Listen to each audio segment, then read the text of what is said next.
गुड़हल के पौधे पर भर भर के फ्लावरिंग लेने का समय आ गया है। जैसा कि इंडिया में सभी जगहों पे मानसून की शुरुआत हो गई है और बारिश होने लगी है। ऐसे में अपने पौधे को कौन सा खाद दे दें जिससे कि लगातार फ्लावरिंग होता रहे और पौधा जो है स्वस्थ हो जाए, क्योंकि गर्मियों में सभी के पौधे सूखने लगे थे, पत्तियां गिरने लगी थीं। जिनके भी पौधे की पत्तियां बिल्कुल गिर चुकी हैं और ग्रीन है स्टेम, यदि आप खुरच के देख लीजिए, यदि स्टेम ग्रीन है तो आप अपने एकदम सूखे हुए पौधे को भी बचा सकते हैं, लेकिन स्टेम का ग्रीन होना ज़रूरी है। यदि स्टेम ग्रीन नहीं है तो उस पौधे को नहीं बचाया जा सकता है। ऊपरी सतह चाहे जितना भी सूख जाए, ब्रांचेस सूख जाएं और रूट्स के पास आप नाखून से खुरच के देखिए, यदि ग्रीनिश है स्टेम तो आप इस खाद को दे करके बचा सकते हैं। अब पॉइंट नंबर 1 ये है कि जिनके गुड़हल के पत्ते बिल्कुल पीले होकर के सूखने लगे थे, या जैसे मेरे गुड़हल में अभी मैं आपको दिखा रही हूँ, पत्ते जो है मुड़ मुड़ के बिल्कुल मुड़े हुए पत्ते थे, कुछ इस तरीके से देखिए। तो अब आपको क्या करना है, यदि बहुत ज़्यादा लीव्स मुड़ी हुई हैं तो पुरानी लीव्स को आप कट कर दीजिए। मैंने भी लीव्स को कट कर दिया है, लेकिन हर एक स्टेम पर 2-3 लीव्स का रहना बहुत ज़रूरी है। जैसा कि हम सबको पता है कि पौधे अपना भोजन इन्हीं पत्तों की सहायता से प्रकाश संश्लेषण की क्रिया करते हैं। तो कभी भी ये गलती आप ना करें कि स्टेम से सारी पत्तियों को हटा दें। जब कभी आप ऐसा करेंगे 110% आपका पौधा सूख जाएगा। तो इस बात का ध्यान रखें कि जो लीव्स हैं, आपके बहुत सारे लीव्स मुड़ गए हैं तो सभी को हटा दीजिए, लेकिन हर एक स्टेम पर 2 या 3 लीव्स को रहने दीजिए। अब second and most important point ये है कि मानसून की बारिश से पहले अपने गुड़हल के पौधे की मिट्टी को आप ढीली बना लीजिए और अच्छी तरह से सुखा लीजिए, यानी कि मिट्टी में किसी भी तरीके की काई वगैरह पहले से ना जमी हो। मिट्टी का ढीला होना ज़रूरी है, जिस तरीके से मैं दिखा रही हूँ। साथ ही इस जगह पर ड्रेनेज को भी आप चेक कर लीजिए, यानी कि जो गमले में हम गमले को जब भरते हैं तो ड्रेनेज का हम पूरा ध्यान रखते हैं। बरसातों में कई बार मैंने देखा है, या कई आप लोगों में से व्यूअर ही लिख रहे थे कि गमले की मिट्टी हमेशा ही गीली रहती है। तो गीली मिट्टी में पौधे का एरिएशन नहीं हो पाता है और रूट्स तक हवा का दबाव नहीं जाता है, जिस वजह से रूट्स में बहुत जल्दी फंगस लग जाती हैं और ये पौधा बिल्कुल भी ग्रो नहीं होता।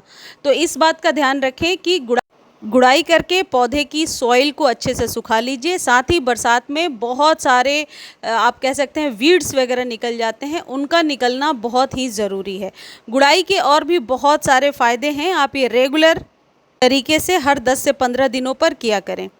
अब अगली जो सबसे इम्पॉर्टेंट चीज़ ये है कि यदि आपका पौधा अनायास ही लंबा हो रहा है और पौधे में पत्तियां भी कम है और फ्लावरिंग बिल्कुल भी नहीं हो रही है, तो ये बरसातों में आप अपने पौधे को कट कर सकते हैं, प्रून कर सकते हैं और अपने पौधे को एक न्यू शेप दे सकते हैं।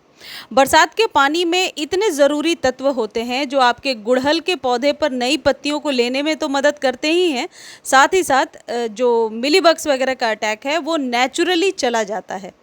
देखिए, जैसे मेरा ये पौधा है, अब इस पर न्यू इस तरीके से पत्तियां आ रही हैं।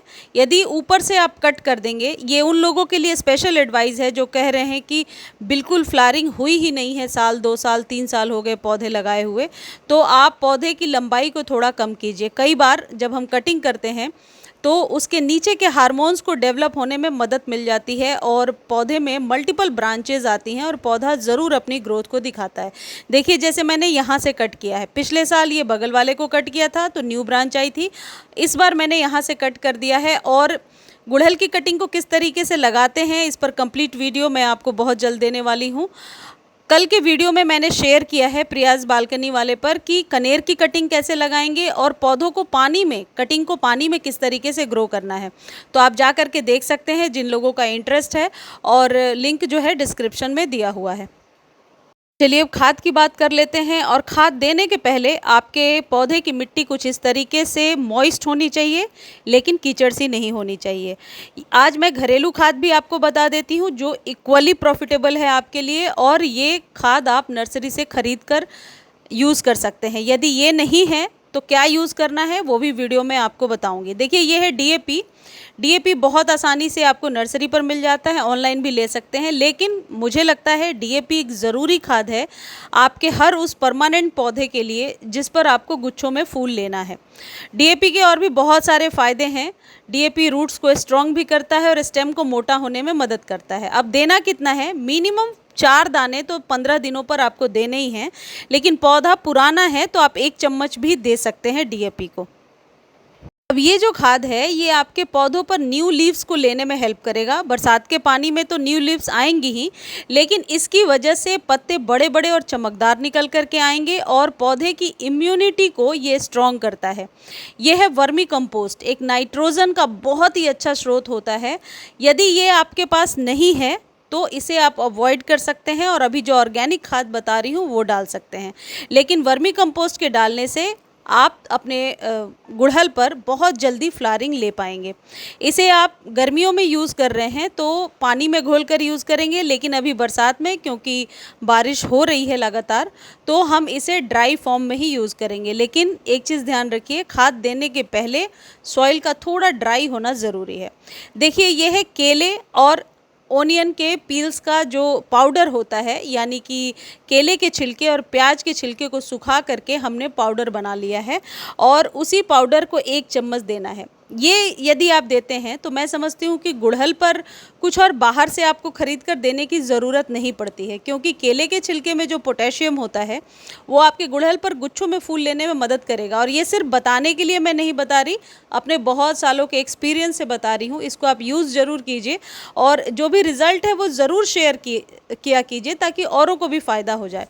तो करना क्या है, आप 5, 6, 7 जितने भी केले के छिलके हैं उन्हें आप चाहें तो ड्राई करके, अभी जैसे बरसातों में नहीं ड्राई हो पाएगा तो माइक्रोवेव कर सकते हैं और उसके बाद उसे पीस लीजिए, क्योंकि उसका लिक्विड भी वैसे तो फ़ायदेमंद है लेकिन बरसात में वो फ़ायदा नहीं करेगा, लिक्विड ड्राई फॉर्म में ज़्यादा फ़ायदा करेगा।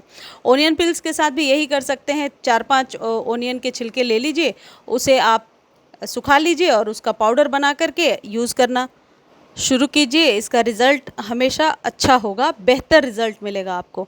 अब चलिए अपराजिता का थोड़ा सा अपडेट दे देती हूँ। कॉन्टिन्यूअस 2 वीडियोज़ मैंने शेयर किए थे, उसके बाद देखिए अपराजिता पर अब फ्लावरिंग शुरू हो गई है। तो जिन मेरे भाई बहन को अपराजिता को लेकर के प्रॉब्लम थी तो जाकर के वीडियोस देखिए, और वो जो खाद मैंने दिया है उसका इफ़ेक्ट बहुत जल्दी होने लगा है और अब फ्लावरिंग इक्का दुक्का करके शुरू हो गई है। मुझे उम्मीद है ये जानकारी आपको अच्छी लगी होगी। जानकारी अच्छी लगती है तो चैनल को लाइक, शेयर और सब्सक्राइब करना ना भूलें।